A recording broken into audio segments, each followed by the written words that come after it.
Sebelumnya, Assalamualaikum warahmatullahi wabarakatuh. Hai sahabat Lenia.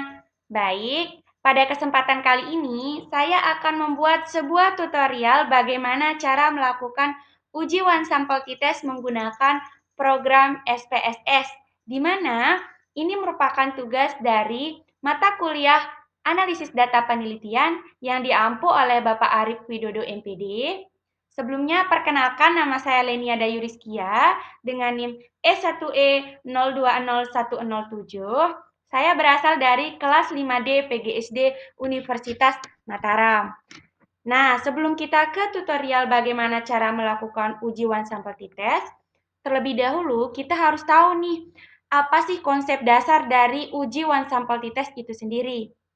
Nah, sahabat Lenia bisa lihat di sini saya sudah membuat di Word konsep dasar dari uji one sample t-test itu sendiri. Nah, konsep dasar yang pertama, uji one sample t-test ini disebut juga dengan uji T1 sampel. Yang kedua, one sample t-test ini digunakan untuk menguji perbedaan rata-rata suatu variabel dengan suatu konstanta tertentu atau nilai hipotesis. Nah, dan yang ketiga, uji one sample t-test ini merupakan bagian dari statistik parametrik. Dan yang terakhir atau yang keempat, syarat sebelum melakukan uji one sample t-test ini adalah data harus berdistribusi normal.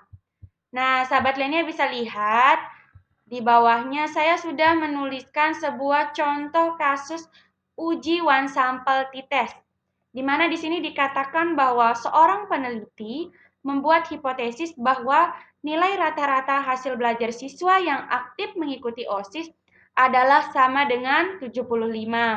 Nah, untuk membuktikan hal tersebut, peneliti memilih secara random atau acak sebanyak 20 orang siswa yang aktif OSIS. Nah, sahabat lainnya juga bisa lihat di sini di Microsoft Excel, saya sudah menyediakan data hasil belajar siswa yang aktif OSIS, ada 20 siswa atau 20 sampel di sini. Nah, langkah pertama yang bisa kita lakukan adalah kita harus membuka program SPSS-nya terlebih dahulu. Nah, kita tunggu tampilan dari program SPSS-nya. Nah, ini dia tampilan dari program SPSS itu sendiri.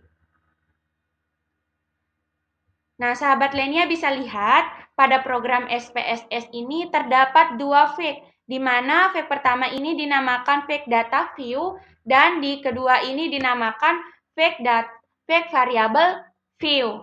Nah, untuk pengisian yang pertama, saya sarankan kepada sahabat lainnya untuk mengisi di bagian fig variable view terlebih dahulu. Nah, di bagian kolom name ini, sahabat lainnya bisa tulis namanya itu dengan kata hasil. Nah, lalu di bagian kolom label ini, sahabat lainnya bisa isi dengan hasil belajar siswa. Oke, nah di bagian kolom desimal ini, sahabat lainnya bisa ganti dengan angka 1. Kenapa? Karena di data yang akan kita uji ini ada 1 digit angka desimalnya. Contohnya nih, 75,2, 65,4, 80,8, dan seterusnya. Jadi di data ini ada 1 digit angka desimal. Oleh sebab itu, kita menaruh pada kolom desimal ini dengan angka 1. Nah, setelahnya, sahabat Lenia bisa melakukan atau mengisi ke fake data view-nya, di mana pada fake data view ini kita mengisi datanya, data yang akan kita uji.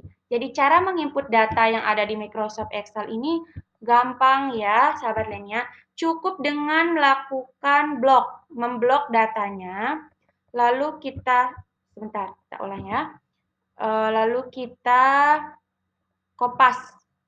Kita copy, Ctrl C, lalu ke program SPSS-nya, ke bagian fake data view-nya, kita paste, Ctrl V. Nah, di sini ada yang kosong di kolom sampel ke-15, kita lihat. sampel ke-15 itu adalah 80,2. 80,2. Nah, di sini sahabat lainnya bisa lihat cara penginputan data dari Microsoft Excel ke program SPSS itu sendiri. Nah, sekarang langkah pertama yang akan kita lakukan yaitu melakukan uji normalitas data. Karena seperti yang sudah saya katakan atau jelaskan tadi, bahwa prasyarat atau sebelum melakukan uji one sample t-test, kita harus mengetahui dulu nih data yang akan kita uji ini berdistribusi normal atau tidak. Nah, caranya itu cukup gampang, yaitu dengan cara mengklik Analyze, lalu memilih Descriptive Statistik, lalu memilih atau mengklik Explore. Nah, sahabat lainnya bisa lihat nih, ada kolom. Nah, di sini pada variabel hasil belajar siswa ini, sahabat lainnya pindahkan ke kolom Dependent List. Lalu sahabat lainnya bisa klik Plot. Nah, di sini kita checklist di bagian Normality Plot with Test. Lalu tekan Continue dan OK. Nah, di sini sahabat lainnya bisa lihat nih output dari tes normalitasnya. Di sini ada kita temukan 3 tabel, tapi kita fokus ke tabel test of normality karena kita mau melihat nih apakah data tersebut normal atau tidak. Nah, di sini kita fokus atau kita lihat di bagian kolom Shapiro-Wilk-nya. Di sini kita fokus ke bagian signifikansinya. Jadi signifikansinya ini dikatakan sebesar 0,097. Nah, jadi kalau dia signifikansinya itu lebih besar dari 0,05, maka data tersebut dapat dikatakan berdistribusi normal. Nah, di sini kan signifikansinya itu 0,097. Nah, dia lebih besar dari 0,05. Nah, hal ini dapat kita simpulkan bahwa data yang akan kita teliti ini berdistribusi normal. Nah, sahabat lainnya, karena kita sudah tahu data yang akan kita uji ini bersifat normal atau tidak, sekarang kita melihat hipotesis penelitiannya terlebih dahulu nih. Udah saya tulis di Word-nya. Di sini dikatakan bahwa HO adalah nilai rata-rata hasil belajar siswa yang aktif OSIS adalah sama dengan nilai 75. Dan HA-nya ini, nilai rata-rata hasil belajar siswa yang aktif OSIS adalah tidak sama dengan nilai 75. Nah, setelah kita mengetahui hipotesis penelitiannya, selanjutnya kita menuju ke program SPSS-nya kembali. Sekarang kita lanjut untuk melakukan uji one sample t-test-nya. Sahabat lainnya cukup dengan mengklik Analyze, lalu memilih Compare Mean, lalu memilih one sample t-test. Klik. Oke, di sini di bagian variabel hasil belajar siswa, sahabat lainnya bisa pindahkan ke kanan atau ke tabel test variabel. Nah, kemudian di bagian kolom test value ini, sahabat lainnya ganti dengan angka 75. Kenapa? Karena peneliti kan membuat hipotesis bahwa nilai rata-rata hasil belajar siswa yang aktif OSIS ini sebanyak atau sama dengan 75. Makanya kita isi tes value ini dengan angka 75. Kemudian ketik OK.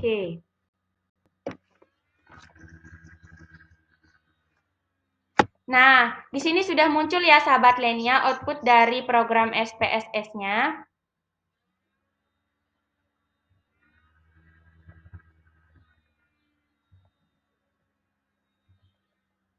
Nah, di sini. Jadi di sini ada 2 tabel yang muncul. Tapi kita fokus ke tabel yang bawah, yang tabel one sample test. Nah, di sini jadi di sini kita lihat ya. Saya sudah menuliskan dasar pengambilan keputusan dari uji one sample t-test ini.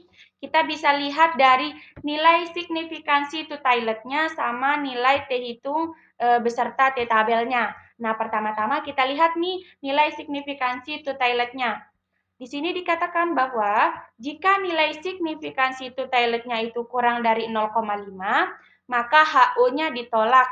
Nah, jika nilai signifikansi toiletnya itu lebih besar dari 0,05, maka HO-nya diterima. Sekarang kita lihat di output atau tabel program SPSS-nya tadi. Nah, di sini dikatakan bahwa nilai signifikansi toiletnya itu sebesar 0,245. Nah, 0,245 itu kan lebih besar nih dari 0,05.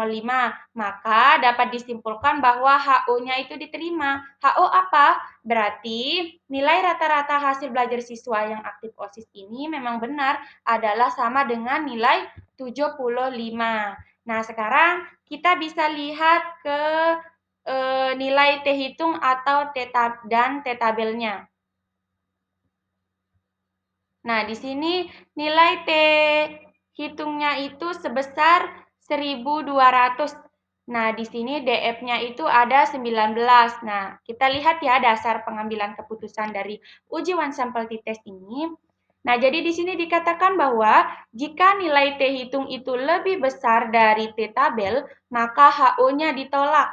Nah, jika nilai T hitungnya lebih kecil dari T tabel atau T tabel lebih besar nih daripada T hitungnya, maka HO-nya diterima.